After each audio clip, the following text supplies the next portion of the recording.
할렐루야. 네. 잘 오셨습니다. 여러분, 우리 옆 사람과 같이 인사하며 잘 오셨습니다. 인사할게요. 잘 오셨습니다. 잘 오셨습니다. 예배 가운데 오신 여러분, 하나님이 보실 때 얼마나 기뻐하실까 그런 생각해 보았습니다. 오늘 같이 하나님이 주시는 말씀은요, 우리 창세기 3장의 말씀입니다. 창세기 3장 1절에서 8절까지의 말씀,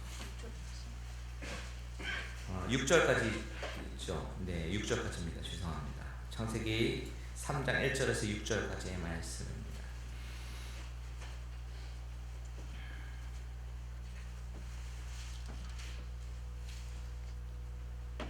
우리 같이 한 절씩 교독하도록 하겠습니다. 그런데 뱀은 여호와 하나님이 지으신 들짐승 중에 가장 간교하니라. 뱀이 여자에게 물어 이르되 하나님이 참으로 너희에게 동산 모든 나무의 열매를 먹지 말라 하시더냐? 여자가 뱀에게 말하되 동산 나무의 열매를 우리가 먹을 수 있으나 동산 중앙에 있는 나무의 열매는 하나님의 말씀에 너희는 먹지도 말고 만지지도 말라 너희가 죽을까 하노라 하셨느니라. 뱀이 여자에게 이르되 너희가 결코 죽지 아니하리라. 너희가 그것을 먹는 날에는 너희 눈이 밝아져 하나님과 같이 되어 선악을 알 줄 하나님이 아심이니라. 여자가 그 나무를 본즉 먹음직도 하고 보암직도 하고 지혜롭게 할 만큼 탐스럽기도 한 나무인지라. 여자가 그 열매를 따 먹고 자기와 함께 있는 남편에게도 주매 그도 먹은지라. 아멘. 아멘. 우리가 이 세상을 살아가면서 인정하지 않을 수밖에 없는 것은 세상이 점점 더 악해지고 있다는 사실입니다. 총으로 사람을 쏴 죽이는 것이 점점 아무렇지도 않는 시대가 되고 있고요. 지난 주말에도 미시간의 한 고등학교에서 총격 사건이 있었음에도 불구하고 그 기사가 크게 이슈화되지 않아가는 이 사회의 풍토도 점점 마음 아파집니다. 살인뿐만이 아니죠. 쾌락을 추구하고 온갖 마약과 환각, 파티와 또한 성적인 타락이 점점 더 심해지는 그런 사회에 우리는 살고 있습니다. 일일이 다 예를 들어서 말씀드리기에는 너무나도 이 사회 현상이 너무나 끔찍하고 입에 올리고 싶지도 않습니다. 그런 일들이 참 많이 일어나고 있는 그런 사회입니다. 왜 이런 일이 일어날까요? 이 모든 일이 다 인간의 죄성 때문이죠. 인간의 죄성이라고 하는 것은 점점 더 하나님과 멀어지려고 하는 그런 죄성입니다. 내가 세상의 중심이 돼서 내가 원하는 대로 살아가려고 하는 그런 특성이 있습니다. 그 인간의 죄성이 시작되는 곳, 바로 창세기 3장의 사건으로 들어가서 오늘 저와 여러분이 성경 말씀을 생각해 보려고 합니다. 인류의 조상 아담은요, 하나님이 지으신 최초의 사람이었습니다. 그리고 그의 몸 안에는 인류의 씨가 있기 때문에 인류의 대표입니다. 이제 창세기 3장에서는 그 인류의 대표가 인류 역사상 가장 중요한 타락의 사건을 기록하고 있는데요. 우선 1절을 다시 한번 보겠습니다. 같이 읽습니다. 시작. 그런데 뱀은 여호와 하나님이 지으신 들짐승 중에 가장 간교하니라. 뱀이 여자에게 물어 이르되 하나님이 참으로 너희에게 동산 모든 나무의 열매를 먹지 말라 하시더냐. 자, 오늘 본문은요, 그런데 라는 단어로 시작합니다. 앞서 내용이 어떤 내용인지 생각해 보면요, 하나님이 아담에게 갈빗대를 취해서 여자를 만드시고 가정을 만드신 장면이죠. 이 장면은 하나님께서 천지를 창조하시고 인간이 혼자 사는 것이 좋지 않으셔서 배필을 만들어주신 장면입니다. 하나님이 여자를 만드셔서 그 둘이 한 몸이 되게 이루게 되어서 행복하게 살게 되었다.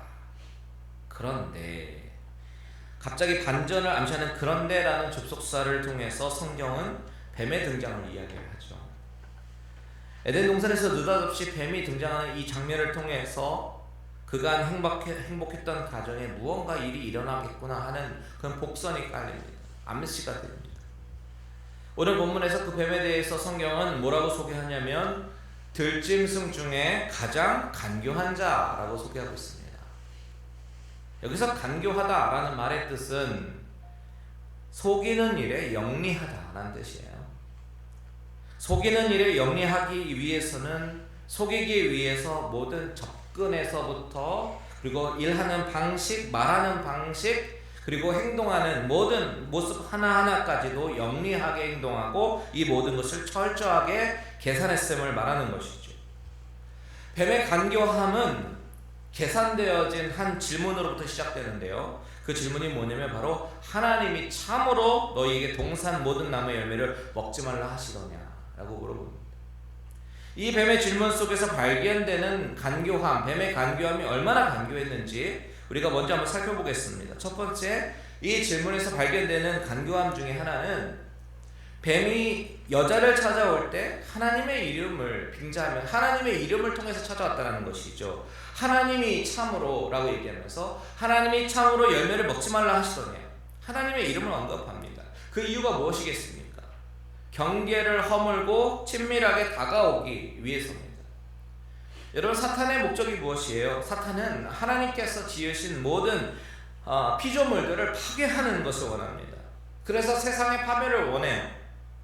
그런데 오늘 본문의 사탄은 하나님의 원수의 모습으로 나타나는 것이 아니라 뱀으로 하여금 자기를 대신해서 말하게 합니다.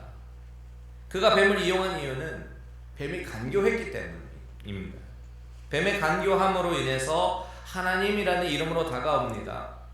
당시 뱀은 오늘날의 뱀과는 좀 달랐을 것입니다. 뱀은 여자가 매일 만날 수 있을 정도로 인간과 친숙했었던 존재였었던 것 같아요. 지금의 인간과 뱀의 관계는 타락한 이후에 하나님이 내리신 저주 때문이죠.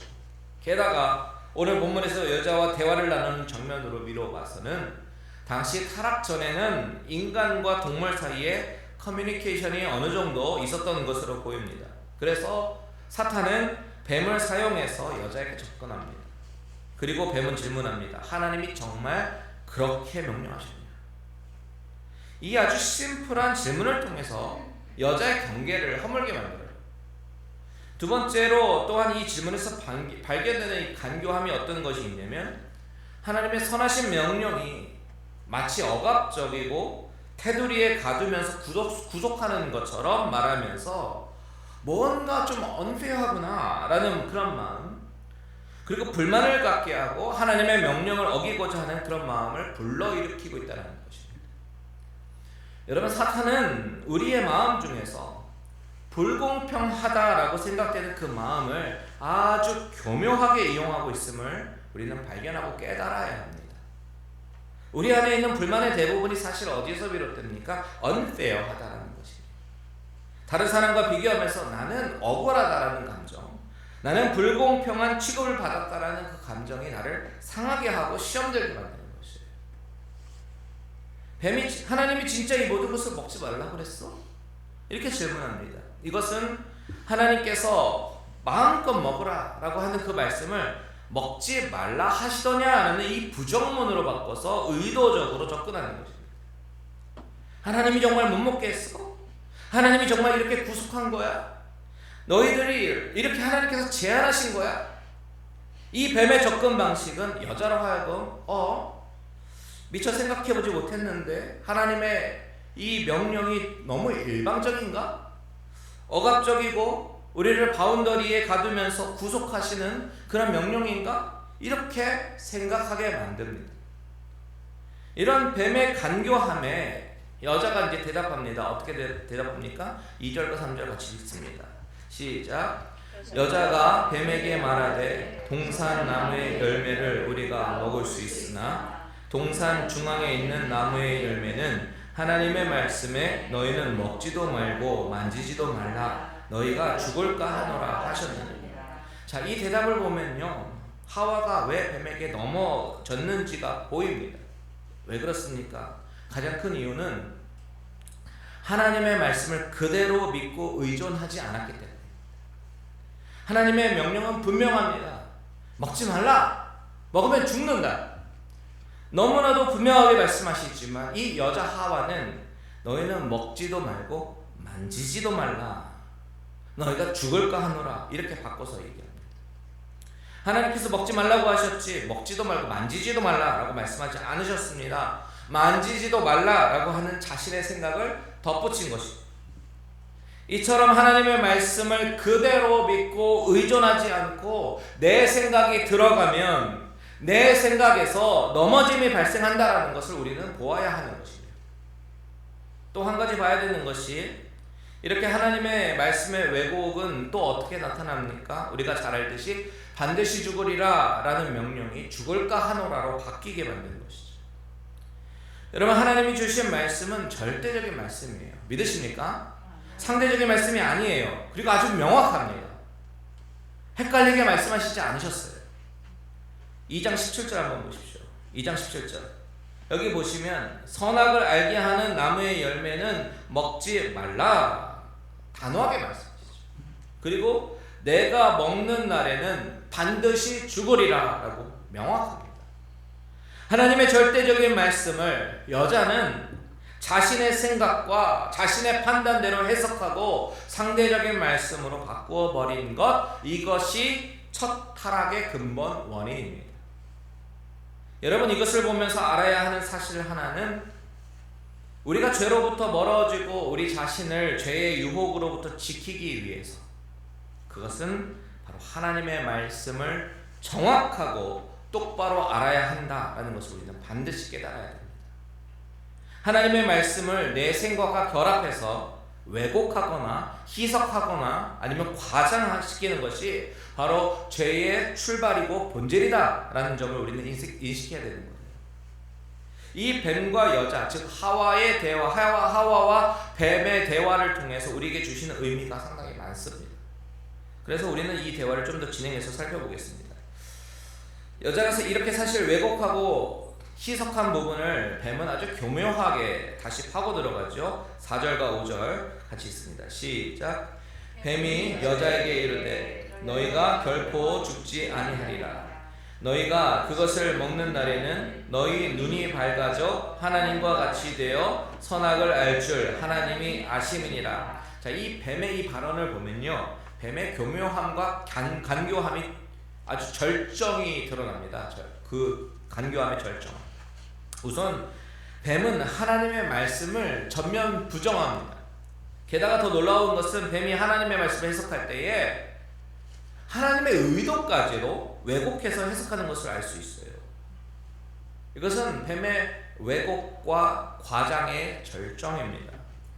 하와가 어느 정도 자신의 유혹에 틈을 제공해 주니까 뱀은 그 틈을 놀랍게 비집고 들어가면서 결국 죽을 수 있을 만큼의 치명적인 독을 내뿜어버린 것입니다. 하나님은 분명히 반드시 죽으리라고 말씀하셨는데 뱀은 정면으로 부인합니다. 결코 죽지 아니하리. 이렇게 말합니다. 자, 인간은 원래 하나님의 말씀을 믿음으로 연합해 있는 존재입니다. 하나님과 연합해 있는 존재입니다. 그런데 지금 그 뱀은 그 믿음에 불신앙을 일으키고 있는 거예요. 하나님이 죽으리라고 하셨지만 사실은 너희들은 죽지 않을 거야 라고 말합니다. 정면으로 대치되는 이 두 말 중에서 이제 여자는 선택해야 되는 기로에 놓인 거예요.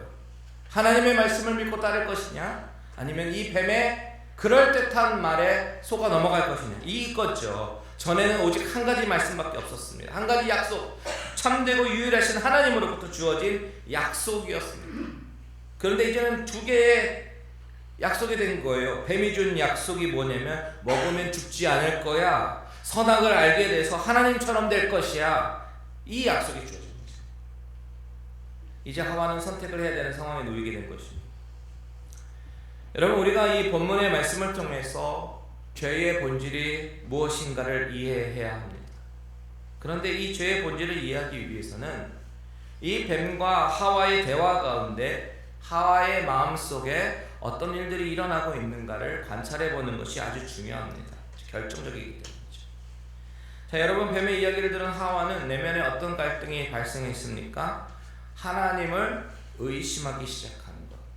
이것이 죄의 시작이에요. 하나님이 자신들을 축복하시기 위해서 에덴 동산을 만드시고 모든 것을 허락하신 줄 알았는데 내가 그동안 잘못 알았나? 하나님이 자신의 필요를 채우시기 위해서 우리를 만드셨나? 그리고 우리를 이용하시는 건가? 이런 생각이 시작된 것입니다. 다시 말해서 하나님의 선하심을 의심하기 시작한 것입니다. 적어도 지금까지는 아무 문제가 없었어요. 아담과 하와는요, 그간 하나님께서 주신 최상의 환경, 최적의 환경 가운데 최고의 배우자와 함께 하나님께서 주신 은혜를 누려왔었습니다. 그리고 그 선하신 하나님을 기쁨으로 섬기면서 즐거워하면서 하나님을 영화롭게 해왔었습니다. 그런데 이 하나님에 대한 지식과 그 신뢰에 금이 가기 시작한 거예요. 물론 뱀이 이간질을 한 것이 맞지만 뱀 때문이 아니라 인간 스스로 내면에 하나님에 대한 신뢰를 의심하기 시작한 것입니다. 나는 하나님으로부터 이용을 당하는 도구까지는 아니더라도 나는 허수아비인가? 하나님은 과연 선하신 분이 맞는가? 이런 하나님에 대한 생각, 하나님에 대한 의심, 왜곡이 바로 인류 최초의 타락이 발생한 시점이 되는 겁니다. 시발점이 되는 거죠. 그렇다면 이 시간 우리가 생각해 봐야 될 질문은 바로 이것입니다. 죄는 무엇인가? 죄는 무엇입니까? 죄의 정의 중에 다양한 정의 중에요, 죄를 하나님과의 그 관계적인 인격적인 관계 속에서 이해하고 설명하는 그런 정의가 바로 다니엘 플로라는 사람이 지은 성경의 일관성이라는 책에서 말한 그 죄의 정의가 참 마음에 와닿습니다. 그가 뭐라고 얘기했냐면, 죄는 하나님께서 언제나 자신들에게 최상의 것을 공급해 주신다라는 것을 의심하는 것이에요. 즉 죄는 하나님의 선하심을 믿지 않는 것, 그 하나님을 불신하는 것, 그것을 죄라고 정의합니다. 결국 죄는 불신이라는 것입니다. 우리가 주일날에 요한복음 묵상할 때요, 요한복음 16장에 봤을 때 주님께서 보혜사 성령님을 약속해 주시는 장면이 나오는데 이런 말씀을 하세요. 요한복음 16장 7절 8절에 그러나 내가 너희에게 실상을 말하노니 내가 떠나가는 것이 너희에게 유익이라. 내가 떠나가지 아니하면 보혜사가 너희에게로 오시지 아니할 것이요 가면 내가 그를 너희에게로 보내리니 그가 와서 죄에 대하여 의에 대하여 심판에 대하여 세상을 책망하시리라. 자, 보혜사 성령님께서 오시면 뭘 하신다고요? 죄에 대하여 의에 대하여 심판에 대해서 책망할 것이다. 그런데 여기서 말하는 죄가 무엇인가에 대해서 주님은 이어서 말씀하십니다. 요한복음 16장 9절 한번 보겠습니다. 16장 9절 죄에 같이 한번 읽을까요? 시작. 죄에 대하여라 함은 그들이 나를 믿지 않아.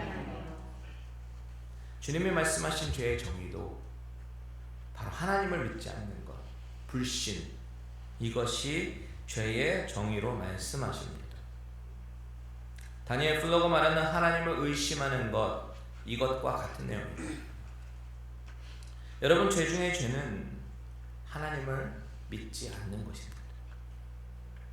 만일 어떤 사람이 지옥에 간다면요, 그 사람이 지옥에 가는 이유가 그가 저지른 그냥 중한 죄 때문이겠지라고 우리는 생각할 것입니다. 얼마나 큰 죄를 저질렀으면 이라고 생각하는 그 이면에는 우리 안에 도덕성이라는 그 잣대에 비추어서 생각한다라는 것이죠. 그런데 성경은 그렇게 이야기하고 있지 않습니다. 단순히 예수 그리스도를 믿지 않는 그 죄를 범했기 때문에. 그런데 여기서 어떤 문제가 발생하냐면 많은 크리스찬들이 착각하는 것이 나는 교회 다니니까 나는 괜찮아, 나 예수님 믿으니까 난 괜찮아 라고 말합니다. 네, 맞아요. 예수님 믿으면 됩니다. 괜찮습니다. 하지만 진정으로 예수님을 믿는, 내가 진실로 마음의 중심으로부터 내 전 인격으로 예수님을 믿는가, 이것은 다른 문제입니다. 그것을 알 수 있는 시금석이 있어요. 그것이 무엇이냐면, 내가 사는 나의 모든 삶 가운데, 내가 사는 모든 삶 가운데 하나님은 선하신 하나님인가, 이 질문을 스스로 물어보는 것이죠. 내 영혼이 은혜가 충만하고 기쁨이 충만한 그 시점뿐만이 아니라 내 인생이 실패한 그 자리에도 내가 상처 입고 마음이 무너져 내리는 그 상황 속에 내가 알 수 없는 인생의 고난 가운데 고통을 받고 있는 그 자리에서도 나의 하나님은 과연 선하신 하나님인가? 이것을 질문하는 것입니다. 이것은 아는 것이 아니라 나의 고백으로 나와야 하는 고백이에요. 만일 선하신 하나님에 대한 신뢰가 무너진다라든지 신뢰가 결핍이 된다든지 하는 것이 바로 성경이 말하고 있는 죄라고 하는 것입니다. 하나님이 태초에 사람을 창조하실 때 삼위일체 하나님께서 협력해서 당신의 또 이미지와 하나님의 형상대로 사람을 만드셨습니다. 그것을 통해서 당신은 영광을 받으셨고 당신의 선하심을 드러내셨어요. 그런데 그 하나님을 불신한다라고 하는 것은 그런 하나님의 모든 창조 목적과 동기를 완전히 모독하는 것이다 라는 사실이죠. 오늘 본문에서 발견되는 두 번째 죄의 정의는 뭐냐면 바로 영적인 독립선언이라고 말할 수 있어요. 이 정의는 한국의 어떤 목사님이 말씀 가운데 가져온 건데요, 하와의 관점에서는 뱀과 대화를 나누면서 어떤 마음이 들어왔냐면 잔뜩 왜곡되어져 버린 하나님, 그 하나님을 신뢰하고 기뻐하고 의지하고 살아가야 할 이유가 없어진 것이죠. 그래서 하나님께 영적인 독립선언을 하는 것과 마찬가지라는 것이죠.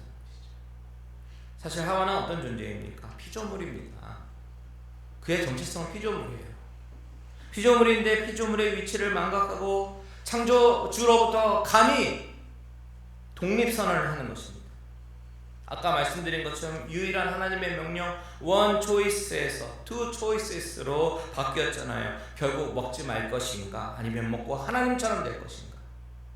이 두 가지의 갈림길에서 하나님의 약속과 영적인 축복으로부터 영적인 독립을 하지 않았다면 어떻게 뱀이 하는 말을 믿고 어떻게 뱀이 하라는 대로 했겠습니까? 뱀의 말을 듣고 그 나무의 실과를 딱 바라보니까요, 정말 이전과는 다른 관점으로 보이기 시작하는 거예요. 놀랍게 보입니다. 그냥 열매가 아니었구나. 그렇게 생각하고 바라보니까 더 보암직도 하고 탐스럽기도 한 것입니다. 6절 읽겠습니다. 6절 시작. 여자가 그 나무를 본즉 먹음직도 하고 보암직도 하고 지혜롭게 할 만큼 탐스럽기도 한 나무인지라. 여자가 그 열매를 따먹고 자기와 함께 있는 남편에게도 주매 그도 먹은지라. 하와는 자기의 눈으로부터 시작된 그 안목의 조명으로 인해서 이제는 그 나무의 실과를 따먹는 행동으로 옮기게 됩니다. 그뿐만이 아니죠. 자기와 계속 옆에 서서 침묵으로 일관하던 남편 아담에게 주어서 그것을 먹게 했습니다. 그런데 아담이 그것을 그냥 받아 먹었다? 그것은 무엇을 말하고 있는 거예요? 아담 인사이드에도 하와 인사이드에서 일어났던 그 똑같은 변화가 있었다는 얘기예요. 이런 식으로 그들은 하나님으로부터 영적인 독립을 선언한 것이죠. 자, 이 순간 이후로 이제는 더 이상 하나님의 말씀이 그들에게 있어서 어떤 의미도 없게 되었습니다. 어떤 구속력도 그런 말씀으로 전락이 된 것이죠. 하나님이 그들의 주인이 아니라 그 인생의 자기 자신이 주인이 된 것이죠. 그리고 그 이후에 아담 후손으로 태어나는 모든 인간은 그 죄성을 피로 받아서 전가받아서 그 죄성을 가진 인간으로 태어나게 될 것입니다. 여러분, 우리가 오늘 이 말씀을 묵상하면서 이 원죄의 사실, 그 팩트와 그 지식을 전달하는 그것은 그 어떤 의미도 없습니다. 그것보다도 우리가 이 사실을 대할 때 우리가 스스로 질문하고 점검해야 될 사실들이 있다는 것을 알아야 됩니다. 그 질문이 무엇입니까? 바로 나는 어떤가? 여러분, 여러분이 믿는 하나님은 어떤 분이십니까? 여러분, 그 하나님을 진정으로 믿고 신뢰하면서 그 어떤 상황 속에서도 최선의 것을 주시는 그 선하신 하나님을 믿으십니까? 우리는 지난 2년간 우리 안에 믿음을 점검할 수 있는 아주 귀한 시간을 보냈어요. 하나님이 판단하셔야 하는 자리에 내가 들어가 있지는 않았는가? 피조물의 본문을 망각하고 하나님처럼 되지는 않았는가? 정직하게 돌아볼 수 있는 시간들이었어요. 전 세계적으로 닥쳐온 팬데믹과 교회적으로 맞아야 했던 어려움들, 그리고 각각 가정 가운데 개인적으로 겪어야 했던 수많은 일들 가운데 우리가 보내면서 우리는 정말 전적으로 하나님을 신뢰하고 따랐는지에 대해서 정직하게 되물어봐야 합니다. 내 뜻대로 되지 않는 일, 내가 직면해야 했던 일들 가운데 나는 정말 전적으로 하나님의 인도하심을 구하고 하나님을 신뢰하였는가를 생각해 보십시오. 하나님은 이미 최선의 것, 최상의 것을 준비하시고 에덴 동산을 준비하셨습니다. 그리고 우리로 하여금 이 모든 것을 누리게 하기를 원하셨어요. 그런데 우리는 하나님을 전적으로 신뢰했습니까? 여러분, 오늘 이 말씀을 통해서 하나님이 저와 여러분에게 주시는 메시지는 자명합니다. 이 선하신 하나님을 의심하고 믿지 않는 것이야말로 죄의 본질이고 핵심이며 선하신 하나님을 최고로 모독하는 행위라는 것입니다. 오늘 이 말씀을 기억하십시오. 마태복음에 보면 한 부자 청년 이야기가 나옵니다. 마태복음 19장의 이야기인데요. 이 부자 청년이 하루는 예수님께 나와 물어보죠. 선생님이요, 내가 무슨 선한 일을 하여야 영생을 얻을 수 있습니까? 그때 예수님께서 뭐라고 대답하시냐면, 어찌하여 선한 일을 내게 묻느냐? 선한 일을 하시는 이는 오직 한 분이시니라. 내가 생명에 들어가려면 이 계명들을 지키라 하면서 계명들을 쭉 말씀하셔요. 그러니 이 청년이 내가 이 모든 것 지켰습니다. 뭐가 더 부족합니까? 그랬더니 주님께서 그 청년에게 부족한 것 하나를 말씀하셨는데, 내가 온전하고자 할진대 가서 내 소유를 팔아서 가난한 자들에게 주라. 그리하면 하늘에서 보화가 내게 있으리라. 그리고 와서 나를 따르라. 이렇게 말씀하셨습니다.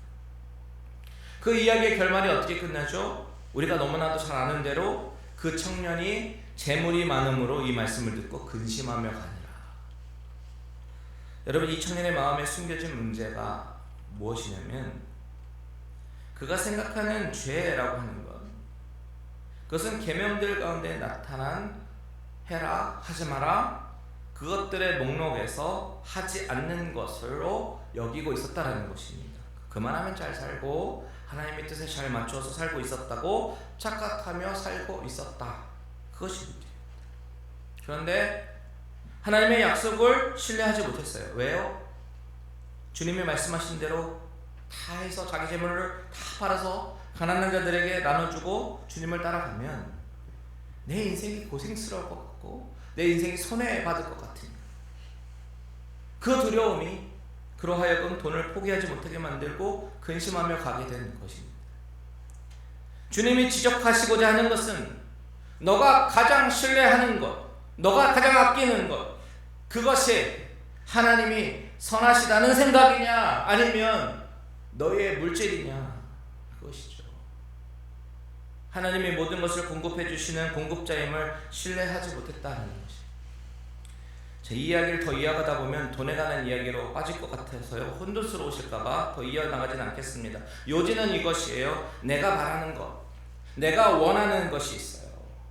그런데 그대로 이루어지지 않는다고 하더라도 하나님을 신뢰할 수 있느냐, 하나님의 선하심을 의심하지 않을 수가 있느냐, 이것이 진정 믿음의 사람인가, 아니면 영적인 독립을 선언하는 사람인가 하는 것입니다. 죄라고 하는 것, 인류 최초의 죄라고 하는 것이 바로 이 부분이라는 것이. 여러분, 하나님의 선하심을 신뢰하지 못하고 내가 가고 싶은 길을 선택해서 영적인 독립을 이루어가는 것, 이것이요 누구의 모습이겠어요? 탕자의 모습이잖아요. 탕자의 모습이고 또한 아담의 모습입니다. 그리고 어쩌면 그 모습이 나의 모습일지도 몰라요. 그렇다면 우리는 다시 돌이켜야 합니다. 선하신 아버지의 품으로 돌아가야 합니다. 다음 주에는 이 범죄 이후에 하나님의 반응에 대해서 살펴볼 건데요, 오늘 이 말씀을 진중히 묵상하면서 나는 정말 진실로 하나님을 신뢰하고 선하심을 믿는가, 이것을 돌아보시고 생각해 보시고 기도하시는 저와 여러분들 되시길 바랍니다. 죄의 본성 가운데 있다면 어서 돌이키고 하나님께로 나아가시는 저와 여러분들 되시기를 주님의 이름으로 축원드립니다. 아멘.